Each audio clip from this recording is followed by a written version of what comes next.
বিসমিল্লাহির রহমানির রহিম। ঈদ উল ফিতর উপলক্ষে হামচর উপজেলা সকল স্তরের নেতৃবৃন্দকে এবং উপজেলাবাসীকে হামচর উপজেলা যুব দলের পক্ষ থেকে ঈদ উল ফিতরের ঈদ মোবারক এবং সকলকে ঈদের শুভেচ্ছা জানাচ্ছি। দেশবাসী আজকে কান্তি লগ্নে আছে।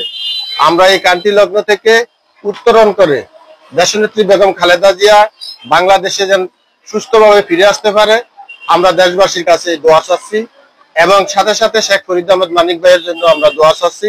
আগামী যেই সংসদ নির্বাচন হবে উনি চাঁদপুর 3 আসন থেকে মনোনয়ন পাবে, আমরা সেই প্রত্যাশা করছি এবং সকলের কাছে আমরা ঈদের শুভেচ্ছা ও অভিনন্দন জানাচ্ছি। সকলকে ধন্যবাদ। আসসালামু আলাইকুম। প্রিয় হামচর উপজেলাবাসী, হামচর উপজেলা যুব দলের পক্ষ থেকে পবিত্র ঈদ উল ফিতরের শুভেচ্ছা অভিনন্দন।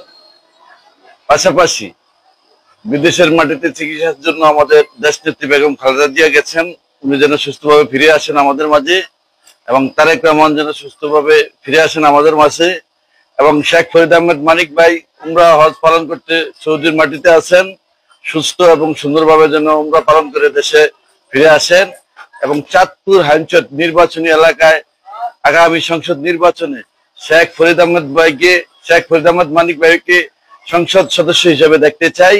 হামচর উপজেলাবাসীর কাছে উদাত্ত আহ্বান থাকবেন ওনাদের সকলের জন্য দোয়া করার জন্য। ধন্যবাদ সবাইকে।